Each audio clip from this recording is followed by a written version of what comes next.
অনেকেই মনে করে যে টাকা নিয়ে ভাবতে পারা বা টাকা ম্যানেজ করতে পারার স্কিলটা মনে হয় অ্যাকাউন্টিং এর একটা স্কিল বা ফাইন্যান্সের একটা স্কিল। এবং এটা কেন মনে হয় এটা আমি বুঝি, যেহেতু অ্যাকাউন্টিং ফাইন্যান্স এই ব্যাপারগুলো নাম্বার নিয়ে ডিল করে এবং টাকাও যেহেতু দিন শেষে একটা নাম্বার, এই কারণে এটা আমাদের মনে হওয়া স্বাভাবিক যে যিনি অ্যাকাউন্টেন্ট বা যিনি ফাইন্যান্স এক্সপার্ট সে মনে হয় টাকা ভালো বুঝে। হাউএভার এটা কিন্তু পুরোই একটা ভুল ধারণা। দুনিয়ায় খুব বেশি অ্যাকাউন্টেন্ট নাই যারা বিলিয়নিয়ার, দুনিয়ায় এরকমও অ্যাকাউন্টেন্ট খুব বেশি নাই আমার ধারণা যারা মিলিয়নিয়ার। টাকা ম্যানেজমেন্টের কনসেপ্টটা পুরোপুরি সাইকোলজিক্যাল, একদম 100% সাইকোলজিক্যাল। এর মধ্যে লজিকের বা এর মধ্যে নাম্বারের বা এর মধ্যে ম্যাথমেটিক্সের কোনো ভূমিকা আছে বলে আমার মনে হয় না। আপনার মন এবং আপনার ব্রেন, সো আপনার ইমোশন এবং আপনার লজিক, এই দুইটার উপরে যদি আপনার ভালো কন্ট্রোল থাকে আপনার মানি ম্যানেজমেন্ট ভালো হবে। এই দুইটার উপরে যদি আপনার ভালো কন্ট্রোল না থাকে তাহলে আপনি অঙ্কের বাদশা হইলেও আপনি বড়লোক হইতে পারবেন না, আপনার টাকা পয়সা ম্যানেজমেন্ট স্কিল ভালো হবে না। আজকে আমরা মানি সাইকোলজি নিয়ে কথা বলবো। একটু ভারী কি টপিক, বাট খুব সিরিয়াস একটা টপিক এবং এই টপিকটা আপনাদের অনেক কাজে লাগবে বলে আমি বিশ্বাস করি। আজকে আমরা বোঝার চেষ্টা করব কিভাবে মানি সাইকোলজি এইটা ডিসাইড করে আপনি কত বড় লোক হবেন, আপনার নেটওয়ার্থ ইভেন্চুয়ালি কত হবে। চলুন শুরু করা যাক।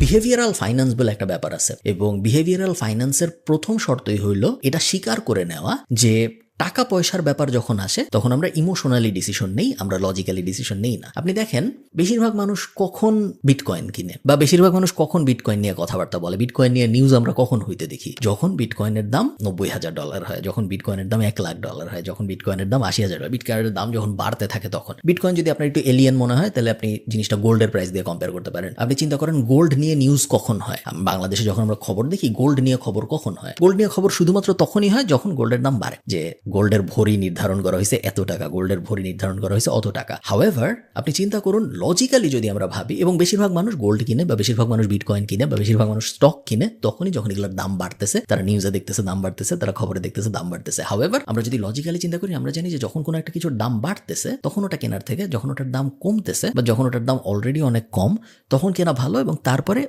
এটা রাইড করা, এই যে ওয়েভটা আস্তে আস্তে যে বাড়তেছে এই ব্যাপারটা রাইড করতে পারা ভালো। এটা আমাদের লজিক্যাল ব্রেন বুঝে, বাট আমাদের ইমোশনাল ব্রেন কখনোই বুঝে না। এবং এই কারণে 80% মানুষ যখন কোনো কিছুর দাম বাড়ে বা যখন কোনো কিছু হাইপে চলে তখন ওইটার উপরে ইনভেস্ট করে, যখন তাদের আসলে করা উচিত এটা যখন নিচের দিকে আসে বা এটার উপরে যখন কোনো হাইপ নাই তখন। এবং সেম জিনিস উল্টা ভাবেও কিন্তু হয়। একটা জিনিস হয়তো আপনার এখন বিক্রি করে দেওয়া উচিত, হাউএভার আপনি ইগোর কারণে বা আপনি অ্যান্টি হাইপের কারণে বা আপনি ইমোশনের কারণে ওটা বিক্রি করতেছেন না। এরকম অনেক মানুষ আছে যারা একটা স্টক কিনেছে এবং তারপরে ধরেন 100 টাকায় তারা ওই স্টকটা কিনেছে, ওই স্টকটার দাম 80 টাকা হয়েছে। হাউএভার তার একটা বায়াস আছে, যেহেতু সে ওইটা কিনছে অলরেডি, সে বুঝতে পারতেছে না যে না এটা আসলে 70 টাকা হবে, তারপর এটা 60 টাকা হবে, তারপর এটা শেষ হয়ে যাবে। সে একটা হোপ করে ইমোশন দিয়ে সে ভাবতেছে না এটা আবার 200 টাকা হবে বা এটা আবার 150 টাকা হবে, যদিও আসলে লজিক দিয়ে বোঝা যাচ্ছে এটা কখনো হবে না। এইভাবেও অনেক মানুষ টাকা লস করে জাস্ট বিক্রি না করে। এই কাজগুলোর কোনো লজিক নেই, এগুলো সব ইমোশনাল জিনিস এবং এই ব্যাপারটা আমাদের বুঝতে পারা জরুরি যে money is an emotional concept. এই ভিডিওর স্পন্সর ট্যাপ সেন্ড, যেটা নন রেসিডেন্সিয়াল বাংলাদেশিদের জন্য বাংলাদেশে টাকা পাঠানোর একটা অ্যাপ এবং এটার iOS অ্যান্ড্রয়েড দুইটা ভার্সনই আছে।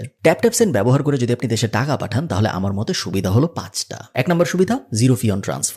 টাকা পাঠাইতে বা যিনি টাকা রিসিভ করবে তার টাকা রিসিভ করতে কোনো এক্সট্রা টাকা পয়সা খরচ হচ্ছে না। 2 নম্বর, খুবই ভালো এক্সচেঞ্জ রেট। আপনি আজকে যদি $1 পাঠান তাহলে $1 সমমূল্যের যত বিডিটি হয় ওইটা হাইয়েস্ট রেটটাই আসলে আপনি পাবেন যদি আপনি ট্যাপ সেন্ড ব্যবহার করেন। 3 নম্বর, এগেইন একটা বড় বেনিফিট বলে আমার মনে হয়, সেটা হলো ফ্লেক্সিবল পেমেন্ট মেথড। আপনি যাকে টাকা পাঠাচ্ছেন তার বিকাশে, তার নগদে, পিন ব্যবহার করে সে বিভিন্ন ব্যাংক থেকে তুলতে পারবে, তার ব্যাংক অ্যাকাউন্টে এমন কোনো উপায় নেই যে উপায় আপনি তাকে টাকা পাঠাতে পারতেছেন না। তার টাকাটা উত্তোলন করার জন্য, উইথড্র করার জন্য কোনো এক্সট্রা এফোর্ট দিতে হইতেছে না, যেটা আমার মনে হয় একটা বড় বেনিফিট। 4 নম্বর বেনিফিট, কুইক ট্রান্সফার স্পিড। টাকা পাঠানোর পরে আপনি টাকা পাইছেন, টাকা কি আপনার কাছে গেছে, ওই যে ঝামেলাটা, ওই যে পিরিয়ডটা, এই দোদুল্যমান পিরিয়ডটা যত কম থাকে ততই আসলে ভালো হয়। এবং ট্যাপ সেন্ড আপনি যখন ইউজ করেন তখন এই দোদুল্যমান পিরিয়ডটা আসলে বেশ কম থাকে।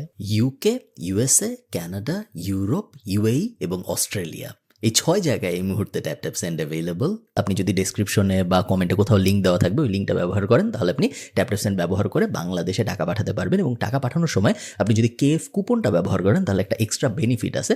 বেনিফিটটা হলো আপনি যা পাঠাবেন তার সাথে 10 ক্রেডিট যুক্ত হয়ে যাবে। সো আপনি যদি $100 পাঠান তাহলে যিনি রিসিভ করতেছে সে $110 পাবে। আপনি যদি 100 ক্যানাডিয়ান ডলার পাঠান তাহলে সে 100, বা আপনি যদি 100 ইউরো পাঠান সে 110 ইউরো পাবে। বুঝতে পারতেছেন? শুধুমাত্র দিরহামের ক্ষেত্রে যদি আপনি 100 দিরহাম পাঠান তাহলে যিনি রিসিভ করতেছে সে 150 দিরহাম পাবে। সব বিস্তারিত উপরে নিচে দেওয়া থাকবে, চলেন আমরা ভিডিওতে ফেরত যাই।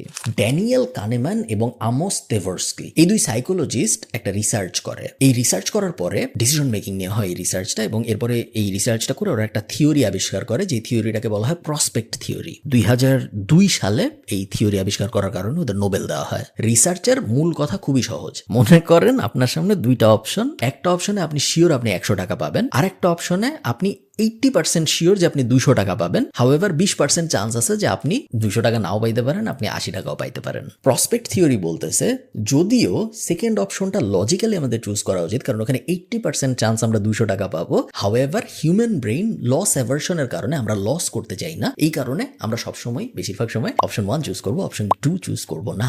এটার একটা অঙ্ক আছে, এটা জাস্ট মানে হাওয়ায় কথা না, এটা নিয়ে অনেক রিসার্চ হয়েছে এবং এটা নিয়ে অঙ্ক আছে। একজন মানুষ লাভে যত আনন্দিত হয়, কোনো একটা কিছু লাভ হয়েছে আপনার, এটা আপনার যত আনন্দ হবে, সমপরিমাণ লসে আপনার তার থেকে 2.5 গুণ বেশি কষ্ট হবে। তো আপনার যদি 100 টাকা লাভ হয়, তাহলে আপনি যদি 100 আনন্দিত হন, আপনার যদি 100 টাকা লস হয়, তাহলে আপনি 250 দুঃখিত হবেন। আমি জানি না আমি বোঝাইতে পারছি নাকি। তো বেসিক্যালি 2.5 গুণ বেশি কষ্ট লাগে যখন লস হয়, যদিও লস এবং লাভের অঙ্কটা সেম। এটা আমি কেন বলতেছি, এটা থেকে আমরা কি বুঝবো? এটা থেকে মেইনলি আপনার এই জিনিসটা বুঝতে হবে যে টাকা পয়সার হিসাব যখন আসবে, টাকা পয়সা নিয়ে যখন আমরা চিন্তা করবো, তখন আমরা লাভ এবং লসকে ইকুয়ালি মেজার করার চেষ্টা করবো। আমরা এই ব্যাপারটার বিষয়ে সচেতন থাকবো, অ্যাওয়্যার থাকবো যে লস যখন হবে তখন আমাদের কষ্ট বেশি লাগবে কম্পেয়ার টু ওই সেম অ্যামাউন্টের যখন আমাদের লাভ হয়। এটা আমাদের সচেতনভাবে জেনে ওটা মেনে নিতে হবে এবং তারপরে ওটা অ্যাভয়েড করার চেষ্টা করতে হবে। আচ্ছা, টাকা পয়সা নিয়ে খুব বেসিক কয়েকটা ভুল আছে, এবং এই ভুলগুলো যদি আপনি অ্যাভয়েড করেন, তাহলে আপনি 80% মানুষের থেকে বেশি টাকা পয়সা ম্যানেজ করতে পারবেন বলে আমি বিশ্বাস করি। প্রথমটা হলো ওভার কনফিডেন্স বায়াস। আমি জানি কোন স্টক কখন উপরে যাবে, আমি জানি ক্রিপ্টোর কি হবে, আমি অমুক জায়গায় দেখছি অমুক ভাই বলছে যে হ্যাঁ এই মিউচুয়াল ফান্ডে ইনভেস্ট করা ভালো, আমি জানি যে ওই জমির দাম বাড়বে, আমি জানি যে এই ফ্ল্যাটের দাম বাড়বে, আমি জানি গুলশানে এই হবে ওই হবে। আমি সব জানি, অন্য কেউ কিছু জানে না। আমি সব বুঝি, অন্য কেউ কিছু বুঝে না। আমি যেটা ইনভেস্ট করবো ওটা সেরা, অন্য সবাই গাধা। এই যে ওভার কনফিডেন্স বায়াস, এই ওভার কনফিডেন্স বায়াসের কারণে অনেক মানুষ অনেক টাকা লস করে। বারবার অ্যান্ড ওডিয়ন এই দুইজন 2005 বা 2005 সালে একটা স্টাডি করে, যে স্টাডিতে ওরা প্রমাণ করে যে ডে ট্রেডাররা অন অ্যাভারেজ 45% কম লাভ করে compare to long term investor. এই 45% কম লাভওয়ালা মানুষদের মধ্যে আবার ছেলেদের লাভ আরো কম, কারণ ছেলেরা আবার একটু আরো বেশি। আমি তো সব বুঝি। তো এমনিতেই যারা ডে ট্রেড করে তারা লং টার্ম ইনভেস্টরদের থেকে 45% কম রিটার্ন পায়। এই কমদের মধ্যে যারা ছেলে তারা আরো কম পায়, কারণ তারা আরো বেশি ওভার কনফিডেন্ট। সবসময় মাথায় রাখবেন যে শর্ট টার্ম থিঙ্কিং এবং ডে ট্রেডিং এবং আমি সব জানি, এই তিনটা জিনিস যদি আপনি অ্যাভয়েড করতে পারেন, তাহলে আপনি মানি নিয়ে সবসময় হ্যাপি থাকবেন। 2 নম্বর যে ভুল, সেটা হলো হার্ড মেন্টালিটি। হার্ড মেন্টালিটি কথাটা আসছে ভেড়ার পাল থেকে। আপনারা হয়তো বিভিন্ন সময় দেখেছেন যে অনেকগুলা ভেড়ার পালকে একটা মাত্র কুকুর ধাওয়া করে একটা জায়গায় ঢুকায় ফেলে। কিভাবে পারে একটা কুকুর এতগুলা ভেড়াকে ধাওয়া করে ঢুকায় ফেলতে? কারণ ভেড়াদের মধ্যে একটা টেন্ডেন্সি আছে যে একটা ভেড়া যে জিনিস করে বাকি সব ভেড়া ওই জিনিস করে। সো কুকুরটার আসলে সবকটা ভেড়াকে ধাওয়ায় ঢুকাইতে হয় না, কুকুরটার মেনলি একটা ভেড়াকে ধাওয়ায় ঢুকাইতে হয়, এবং ওইটা যখন ঢুকে তখন ওটাকে দেখে বাকি সবাই ঢুকে। এটাকে বলে হার্ড মেন্টালিটি। তো মানুষদের মধ্যে হার্ড মেন্টালিটি আছে, এবং ফাইন্যান্সের ক্ষেত্রে বা টাকা পয়সার ক্ষেত্রে হার্ড মেন্টালিটি অনেক বেশি কাজ করে। সবাই ডেস্টিনিতে গাছ কিনছে, আমিও কিনবো। সবাই আমাকে দেখাইছে যে এই অ্যাপে তুমি এভাবে ক্লিক করবে আর তোমার ইনকাম হইতে থাকবে, আমিও করবো। আমি কিছু জিজ্ঞেসই করবো না। সবাই বলবে যে কি জানি পাই নেটওয়ার্ক নাকি ঘোরা টিম আছে, যেগুলো সবাই ওনার, সবাই মালিক, এই MLM, ওই স্ক্যাম, এই স্ক্যাম, ওই স্ক্যাম। আমি কিছু জিজ্ঞেসই করতেছি না, আমি কিছু জানতেই চাচ্ছি না যে এই কোম্পানি যে আমাকে টাকা দিচ্ছে আসলে কিভাবে টাকা দেয়, ওর ব্যবসাটা কি, কিভাবে ওর পকেটে টাকাটা আসতেছে, যেই টাকাটার একটা অংশই তো আমাকে দিচ্ছে। সো হার্ড মেন্টালিটি যতদিন থাকবে আমাদের, যতদিন আমরা নিজেরা কিছু ভাবার চেষ্টা করবো না, যতদিন আমরা নিজেরা নিজেদের ব্রেন দিয়ে জিজ্ঞেস করার চেষ্টা করবো না যে এই কোম্পানি আসলে কিভাবে টাকা ইনকাম করে, যেই কারণে ও আমাকে টাকা দিতে পারতেছে, ওই জিনিসে আমি কেন ইনভেস্ট করবো 20 বছর পরে বা 30 বছর পরে, যে আসলে কি হবে, যেই কারণে আসলে আমার ইনভেস্টমেন্টের ভ্যালু বাড়বে এবং যেই ভ্যালুর কাছ থেকে আমি রিটার্নটা পাবো, যেই বাড়া ভ্যালুর কাছ থেকে আমি রিটার্নটা পাবো। সো এই প্রশ্নগুলো যারা করে না, তারা মেনলি হার্ড মেন্টালিটির অংশ, যে অমুক বলছে সবাই করতেছে আমিও করি। ওই জিনিস যদি আপনি করেন, তাহলে আপনি কোনো না কোনো সময় টাকা নিয়ে অনেক বেশি ভুগবেন। নেক্সট পয়েন্টের নাম হলো অ্যাঙ্করিং বায়াস। এবং অ্যাঙ্করিং বায়াসে আমরা সবাই কোনো না কোনোভাবে বায়াসড হই, আমরা হয়তো অনেক সময় রিয়ালাইজ করি না। এবং অ্যাঙ্করিং বায়াসের কনসেপ্টটা খুবই সিম্পল। আমরা আমাদের কাছে প্রথম যে ইনফরমেশনটা আসে, সেই ইনফরমেশনটাকে কোনো একটা কারণে এক্সট্রা গুরুত্ব দেই, কারণ ওই ইনফরমেশনটা আমাদের কাছে প্রথম আসছে। এটার উদাহরণ দিয়ে বোঝানোটা একটু কঠিন, বাট ধরে নেন কোনো একটা কারণে আপনার কাছে একটা ইনফরমেশন আসছে, আপনি একটা ম্যাগাজিনের ভিতরে পড়ছেন যে তমুক জায়গায়, পূর্বাচলের অমুক জায়গায় একটা বিশাল প্লট হবে, একটা বিশাল জোন হবে এবং ওই জোনে জমির দাম বাড়বে। পারবে। আপনি ইনফরমেশন প্রথম পাইছেন, এখনো মিডিয়া টিডিয়াও তো আসেনি, কোনো একটা র্যান্ডম ম্যাগাজিনের ভিতরে আসছে, আপনি পড়ছেন, আপনার কাছে প্রথম আসছে ইনফরমেশন। এখন আপনি ইনফরমেশন 10 জন বন্ধুকে বললেন, সবাই বললো হ্যাঁ তুই এটা কিভাবে জানলি, তুমি এটা কিভাবে জানলা? আপনি বললেন যে হ্যাঁ এটা তো আমি এমন একটা ম্যাগাজিনে পড়ছি, এটা এখনো পাবলিক নলেজ না, এটা মাত্র আমাকে একজন বলছে, আমি গোপনভাবে জানি, এটা এখনো সবাই জানে না। এরপরে ধরেন আরো অনেক নিউজ আসা শুরু হইলো যে না ওই এলাকায় আসলে এটা হবে না, না ওই এলাকায় সমস্যা আছে, না এই এলাকায় সমস্যা আছে, না ওই এলাকায় অপরাধ বেড়ে গেছে, অনেক প্রবলেম চলে আসলো। হাউএভার আপনি যে প্রথম ইনফরমেশনটা, ওটা যেহেতু আপনার কাছে প্রথমে আসছে এবং অন্য কারো কাছে আসেনি, এবং ওই ইনফরমেশনটার কারণে আপনার যে একটুখানি ইগো বাড়ছে বন্ধুদের মধ্যে বা বাকি সবার মধ্যে, এই কারণে ওই ইনফরমেশনটাকে আপনি আলাদাভাবে মূল্যায়িত করেন বাকি সব ইনফরমেশন বাদ দিয়ে। সো দিন শেষে কিন্তু দুইটাই ইনফরমেশন, অমুক জায়গায় জমির দাম বাড়বে, অমুক জায়গায় ক্রাইম বাড়তেছে, দুইটাই নিউজ, দুইটাই হয়তো আপনি একটা ম্যাগাজিনে পড়ছেন বা টিভিতে দেখছেন, বাট এই ইনফরমেশনটা প্রথমে আসছে দেখে আপনার কাছে এই ইনফরমেশনের দাম বেশি, এই ইনফরমেশন পরে আসছে দেখে এটার দাম আপনার কাছে কম। অ্যাঙ্করিং বায়াস খুব ভয়ঙ্কর খারাপ জিনিস। আচ্ছা, কমন ভুলগুলো যদি আমরা জানি, একই সাথে আমাদের এই ব্যাপারগুলো মাথায় রাখা উচিত যে কি কি তাহলে আমরা করব, কি কি করলে আমরা টাকা পয়সা ম্যানেজমেন্টের ব্যাপারে অনেক ভালো হব। প্রথম কাজ আপনারা বুঝতে পারতেছেন, অবভিয়াস কাজ যেটা, সেটা হলো সাইকোলজিক্যাল শিফট। টাকা খারাপ জিনিস, বড় লোকরা খারাপ, ওই দেখো বড় লোকই একটা গাড়ি চালায়, এই গাড়িটা ধ্বংস হয়ে গেলে ভালো হইতে গাড়িটা পুরাই দেয়, গাড়িটা ভেঙে ফেলি, এই যে মেন্টালিটি, এবং এই মেন্টালিটি পুরোপুরি আপনার দোষ তা না। এটা আমি আগেও বিভিন্ন সময় বলেছি, আমরা আমাদের আশপাশে যত বড় লোক দেখি তাদের অনেকেই খারাপ, তারা অনেকেই দুর্নীতি করে বড় লোক হয়েছে, তারা অনেকেই অবৈধ উপায়ে তাদের সম্পদ বাড়াইছে এবং এই কারণে তারা ভালো রোল মডেল হইতে পারে নাই। হাউএভার তারপরেও আমরা বড় লোক হওয়াকে, অনেক টাকা আয় করাকে খারাপভাবে দেখবো না, এবং আমরা যদি আমাদের বাচ্চা কাচ্চা থাকে, যদি আমাদের ভাই বোন থাকে, সবার মধ্যে এই জিনিস কখনোই ইনজেক্ট করার চেষ্টা করব না যে টাকা পয়সা খারাপ জিনিস, বড় লোক হওয়া খারাপ জিনিস, কারণ এটা যদি আমরা করি তাহলে খুব লং টার্মে অনেক ক্ষতি হয়ে যায়, যে এই ক্ষতি আপনি আর কখনোই অ্যাভয়েড করতে পারবেন না।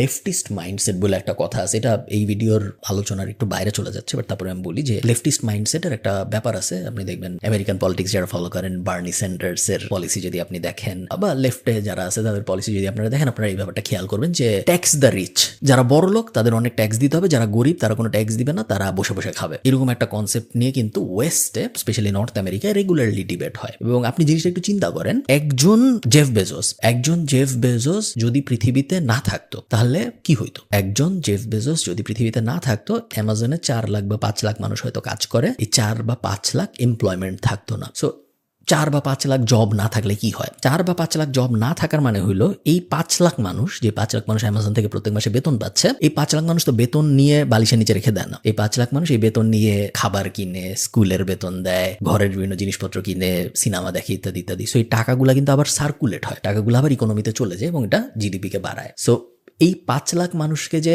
জেফ বেজোস টাকা দিচ্ছে, অ্যামাজন টাকা দিচ্ছে, এই কারণে কিন্তু দেশের লাভ হচ্ছে, ওই 5 লাখ মানুষের লাভ হচ্ছে, জেফ বেজোসেরও লাভ হচ্ছে এবং দেশেরও লাভ হচ্ছে। এখন মনে করেন আপনি বললেন যে ট্যাক্স দ্য রিচ, বড় লোক হওয়া খারাপ, জেফ বেজোস কেন এত বড় লোক? পৃথিবীর সবচেয়ে বড় লোক 10 জন, এই 10 জনের যতটুকু ওয়েলথ, পৃথিবীর 3.5 বিলিয়ন লোয়ার পপুলেশনেরও কিন্তু সেম ওয়েলথ। সো পৃথিবীর সবচেয়ে গরিব 3.5 বিলিয়ন মানুষকে যদি আপনি জড়ো করেন, তাদের সম্পত্তির পরিমাণ এবং পৃথিবীর সবচেয়ে বড় লোক 10 জনের সম্পত্তির পরিমাণ সেম। সেটা তো একটু ইনজাস্টিস, তাই না? এটা তো সেম, মানে তো হওয়ার উচিত না। এখন আপনি যদি বলেন যে এটা কেন হইলো, জেফ বেজোস সব টাকা নিয়ে গরিবদের মধ্যে বিলায় দাও, বা জেফ বেজোসকে আরো ট্যাক্স দিতে হবে, 60% ট্যাক্স দিতে হবে, 70% ট্যাক্স দিতে হবে, এরকম এটা আপনার মনে হইতেছে এরকম কি বলে? এরকম কিন্তু বলে, এটা হয়, এটা নিয়ে রেগুলারলি আলাপ আলোচনা চলে এবং ট্যাক্স দ্য রিচ খুব পপুলার একটা কনসেপ্ট। তো মনে করেন একজন বড় লোক মানুষকে ট্যাক্স দিতে বললে কি হবে? ধরেন আপনার কোম্পানি আছে, আপনার কোম্পানিতে আমি আপনাকে বললাম যে ভাই এখন থেকে তুমি অনেক টাকা ইনকাম করো, তোমার এখন থেকে 50% ট্যাক্স। তখন আপনি কি করবেন? তখন আপনি ফার্স্টে যে জিনিসটা করবেন, যেই কাজ আগে 2 জনকে দিয়ে করানো যাইতো, এখন আপনি বলবেন তোমাদের 2 জনকে এখন আমি রাখতে পারবো না, 1 জনকে রাখবো। একজনের চাকরি চলে গেল, একজনের যার চাকরি চলে গেল সে তো গরিব, সে তো বড় লোক ছিল না, ট্যাক্স দ্য রিচের মধ্যে তো সে পড়তো না। হাউএভার তার চাকরি চলে গেল, কেন চলে গেল? কারণ আপনি অ্যাজ আ কোম্পানি ওনার আপনি প্রফিট বাড়ানোর চেষ্টা করতেছেন, আপনি রেভিনিউ করার চেষ্টা করতেছেন, এবং ওই যে ট্যাক্সের প্রেশারটা, সেই প্রেশারটা আপনি একা নিজের মধ্যে নিবেন না, আপনি কোম্পানি সবার মধ্যে আস্তে আস্তে ডিস্ট্রিবিউট করে দিবেন। সো এই ব্যাপারগুলো, লেফটিস্ট মেন্টালিটি কি, কমিউনিস্ট মেন্টালিটি কি, রাশিয়ান মেন্টালিটি কি, ক্যাপিটালিস্টিক মেন্টালিটি কি, এই ব্যাপারগুলো একজন সচেতন নাগরিক হিসেবে আমার মতে আপনার বোঝার চেষ্টা করা উচিত। তার কারণ এই ব্যাপারগুলো যদি আপনি না বুঝেন এবং যদি আপনি জাস্ট একটা মিডিয়ার কথা ফলো করেন বা জাস্ট একটা ফ্যামিলি ন্যারেটিভ ফলো করেন যে বড় লোকরা খারাপ, ট্যাক্স বেশি হলে ভালো, বড় লোকদের আরো ট্যাক্স দেওয়া উচিত, কেন মাটিতে থাকা টাকা, মাটিতে যখন টাকা পড়ে বিল গেটসের, তখন ওই বিল গেটসের ওই টাকা উঠায় না, কারণ ওই টাকা উঠাইতে যত সময় লাগবে এর থেকে বিল গেটসের টাকা আরো বেশি হবে। এই ধরনের কথাবার্তা কিন্তু আমরা ছোটবেলায় শুনছি, তাই না? এবং এগুলো কিন্তু খুব ডেরিগেটরি কথাবার্তা, এগুলো খুব ছোট করা কথাবার্তা। আমাদের কথাবার্তাগুলো এরকম হওয়া উচিত ছিল না। আমাদের কথাবার্তাগুলো এরকম, বিল গেটসের ব্যাপারে আপনি এটা কেন শুনবেন যে বিল গেটস যখন কোনো টাকা মাটিতে পড়ে যায় তখন ওইটা টাকাটা উঠায় না, ও সোজা হেঁটে যায়, কারণ টাকা উঠাইতে গেলে ওর আরো বেশি সময় খরচ হবে, ওই টাইমে আরো টাকা ইনকাম করে ফেলতে পারে। এটা তো আমাদের শোনানোর কথা না মানুষজনকে। আমাদের মানুষদের শোনানোর কথা বিল গেটস কিভাবে স্কুলে থাকতে কম্পিউটারে গেম বানাইতো, বিল গেটস কিভাবে ওর বাবা ওকে ওই স্কুলে পাঠাইছিল প্রাইভেট স্কুলে যাতে করে ও কম্পিউটারে কাজ করে, বিল গেটস এবং ওর বন্ধু কিভাবে বন্ধের দিনেও স্কুলে থেকে, যেহেতু ওদের বাসায় কম্পিউটার ছিল না, গেম বানাইতো যেন ওরা ওই গেম বিক্রি করতে পারে। এই গল্পগুলো আমাদের জানার কথা ছিল। আমাদের বিল গেটস টাকা পড়ে থাকলে উঠায় নাকি উঠে না, বিল গেটস বার্গারের লাইনে দাঁড়ায় নাকি দাঁড়ায় না, তাতে আমাদের কিছু যায় আসার কথা না। বাট ওগুলাই বলা হয়, এগুলা বলা হয় না। এগুলো জাস্ট আমাদের একটু সচেতন ভাবে অ্যাভয়েড করতে এবং ইনফরমেশন খুঁজে নিতে হবে, কারণ ইনফরমেশন কি আমাদের দিবে না। 2 নম্বর খুবই বড় রিয়েলাইজেশন, যেটা আমি হয়তো একটু দেরিতে রিয়েলাইজ করেছি, বাট আপনারা হোপফুলি আগে করবেন রিয়েলাইজ। সেটা হলো 2টা জিনিস। 1 নম্বর জিনিস, অল্প টাকা ইনভেস্ট করে বড় লোক হওয়া যায় না ইনভেস্টমেন্টের মাধ্যমে। অনেকেই দেখবেন বলে যে আমার 1 লাখ টাকা আছে, আমি 1 লাখ টাকা কোথায় ইনভেস্ট করবো। 1 লাখ টাকা ইনভেস্ট করার কিছুই হয় না। 1 লাখ টাকা যদি আপনি ইনভেস্ট করেন, ট্রেডিশনাল ইনভেস্টমেন্টের কথা আমি বলতেছি, সঞ্চয়পত্রে 11% রিটার্ন, 1 লাখ টাকার 11%, 11,000 টাকা বছরে, 11,000কে আপনি যদি 12 দিয়ে ভাগ করেন মাসে, বলার মতো কিছু না। 1 লাখ টাকার 5%, 5,000কে আপনি যদি 12 দিয়ে ভাগ দেন, তাহলে 600 টাকা না কত টাকা আসবে মাসে। 1 লাখ টাকা ইনভেস্ট করে আপনি বড় লোক হয়ে যাবেন না। So short amount of money, আপনার টাকার অঙ্ক যদি কম থাকে আপনার কাছে, ওই টাকা ট্র্যাডিশনাল কোনো মাধ্যমে ইনভেস্ট করে আপনি বড় লোক হয়ে যাবেন, এটা আশা করা বোকামি, এটা করবেন না। সেকেন্ড ব্যাপার, এটা একটু কাউন্টার ইনটুইটিভ, এটা সাধারণত আমরা যা ভাবি দুনিয়ার ব্যাপারে ওটার সাথে যায় না। সেটা হলো যত বড় ইনভেস্টমেন্ট তত রিস্ক কম। আপনি চিন্তা করেন 2টা বিজনেস আপনার সামনে। একটা বিজনেস, আমি গরুর মাংস ফেসবুকে বিক্রি করার চেষ্টা করতেছি, আমি একটা ফেসবুক পেজ খুলছি, আমি খুবই ছোট ব্যবসায়ী, আমি কসাইয়ের কাছ থেকে গরুর মাংস কিনে আনি, প্যাকেট করি, তারপর আমি ফেসবুকে অ্যাড দিয়ে বিক্রি করার চেষ্টা করি। এটা একটা বিজনেস। আরেকটা বিজনেস হইলো আমি 100 কোটি টাকা খরচ করে ধানমন্ডিতে একটা বিশাল বিল্ডিং বানাইছি, এখন এই বিল্ডিং এর প্রত্যেকটা ফ্লোর আমি বেচবো। ফেসবুক পেজ গরুর মাংসের ব্যবসা করতে আমার 5,000 টাকাও লাগে নাই শুরু করতে। এই অ্যাপার্টমেন্টের বিজনেস করতে, রিয়েল এস্টেটের বিজনেস করতে আমার 100 কোটি টাকা লাগছে। বাট আপনি বলেন তো কোনটা সাকসেসফুল হওয়ার চান্স বেশি? 100 কোটি টাকাটা সাকসেসফুল হওয়ার চান্স বেশি, কারণ যদিও এটার ইনভেস্টমেন্ট অনেক বড়, এটার রিস্ক অনেক কম কম্পেয়ার টু গরুর মাংসের বিজনেস। আমার রিস্ক বলতে গেলে নাই, ইনভেস্টমেন্টও বলতে গেলে নাই, হাউএভার ওই বিজনেস সাকসেসফুল হওয়ার চান্স অনেক কম। সো অনেকে বলে না যে টাকা বেশি ইনভেস্ট করবো তাহলে মনে হয় আমার রিস্ক অনেক বেশি থাকবে। এটা সবসময় সত্য না। অনেক সময় বেশি টাকা ইনভেস্ট করার কারণে আপনার অ্যাকচুয়ালি রিস্ক কমে, কম টাকা ইনভেস্ট করলে উল্টা রিস্ক বাড়ে। সবচেয়ে বড় যেই লেসনটা দিয়ে আমি ভিডিওটা শেষ করব সেটা হলো, যদি আপনি শাইনি অবজেক্ট সিনড্রোমের পিছনে যান, যদি আপনি শর্ট টার্ম থিঙ্কিং এর পেছনে যান, তাহলে আপনি হারবেন। ডাজন্ট রিয়েলি ম্যাটার এটা কোন ফিল্ডে। আপনি যদি কাউকে দেখেন যে হ্যাঁ ও ইউটিউবে ভিডিও বানাচ্ছে, আমি আজকে থেকে ইউটিউবে ভিডিও বানাবো, গত 2.5 বছর আমি যা করতেছিলাম ওগুলো সব বাদ, বা অমুক ট্রেডিং করতেছে, ট্রেডিং ইন জেনারেল এমনিতেও খারাপ, কারো এমনিতেও করা উচিত না, কারণ ট্রেডিং করলে আপনার লস হবেই লং টার্মে। যদি তা না হইতো তাহলে পৃথিবীর ওয়ারেন বাফেটরা সবাই ট্রেডিংই করতো, কেউ লং টার্ম ভ্যালু ইনভেস্টিং এ যাইতো না। এগুলো শুনলে আবার ট্রেডার অনেক রাগ টাগ হয়ে যায়। আমি খামাখা কাউকে রাগ করতে চাই না, আপনার যা ইচ্ছা করেন আপনার টাকা। বাট মেইন পয়েন্ট যেটা, সেটা হইলো প্যাসিভ ইনকামের দিকে অত্যাধিক ঝুঁকে না যাওয়া। প্যাসিভ ইনকাম তখনই আপনার আসবে যখন আপনার এনাফ অ্যাক্টিভ ইনকাম হয়ে গেছে, যে অ্যাক্টিভ ইনকাম ইনভেস্টমেন্ট করার মাধ্যমে আপনার প্যাসিভ ইনকাম জেনারেট হওয়া শুরু হয়েছে। তার আগ পর্যন্ত অ্যাক্টিভ ইনকাম আর্ন করার চেষ্টা করাটাই বেশি। দিন শেষে আপনি বড় লোক হবেন মূলত 2টা কাজ করে। স্টেপ 1, ভয়ঙ্কর একটা স্কিল জেনারেট করা, খুব ভালো কিছু শেখা, এবং ওই স্কিলটা দিয়ে হয় চাকরি করা বা ফ্রিল্যান্সিং করা বা কোনো একটা কোম্পানিতে যে কোনো ধরনের চাকরি করা। এবং তারপর সেকেন্ড, সো 2 স্টেপ। 1 নম্বর স্টেপ ছিল এটা। 2 নম্বর স্টেপ হলো এখন চিন্তা করা আমার এই স্কিল এবং আমার এই এক্সপিরিয়েন্স। স্কিল ছিল আগে, এখন আমি ফ্রিল্যান্সিং বা চাকরি করার কারণে আমার এক্সপিরিয়েন্স হয়েছে। স্কিল এবং এক্সপিরিয়েন্স এই দুটাকে মিলে এখন আমি কিভাবে একটা কোম্পানি দাঁড় করাতে পারি যেন আমি আমার সময় ফেরত পেতে পারি। এই 2টা ইকুয়েশন মিলাইতে পারলে শুধুমাত্র আপনি বড় লোক হবেন, অন্য কোনো ইকুয়েশন দিয়ে বড় লোক হওয়া সম্ভব না। ভালো থাকেন সবাই।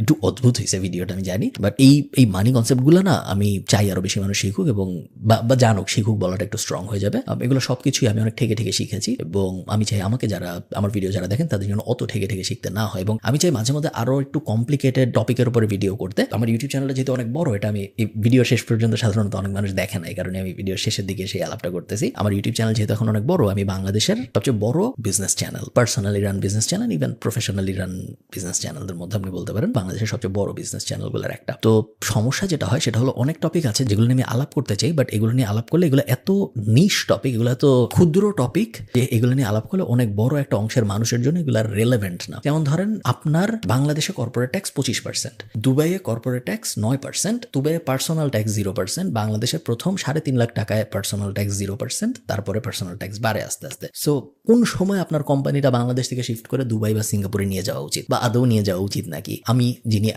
আয়ারল্যান্ড থাকি, সো আমার কি আসলে আয়ারল্যান্ডের ট্যাক্স ভার্সেস পানামার ট্যাক্স ভার্সেস মায়ামির ট্যাক্স ভার্সেস দুবাই ট্যাক্স, এইসব ব্যাপার নিয়ে আমি বিভিন্ন সময় চিন্তা করি যে আমি ভিডিও বানাবো, আবার শেষ পর্যন্ত আর বানাই না, কারণ আমি জানি বানাইলে 5-10 হাজার মানুষ হয়তো দেখবে, তারপর হয়তো আর দেখবে না। আর বেশিরভাগ মানুষেরই এত ক্ষুদ্র তো নিশ টপিকে আগ্রহ থাকে না। যাক, ভালো থাকেন সবাই। টাকা পয়সা নিয়ে কথা বললাম, আশা করি সবাই ভালো আছেন এবং আপনাদের সাথে আমার দেখা হবে পরের ভিডিওতে। ভিডিওটা ভালো লাগলে আমাকে অবশ্যই কমেন্টে জানাবেন। তারা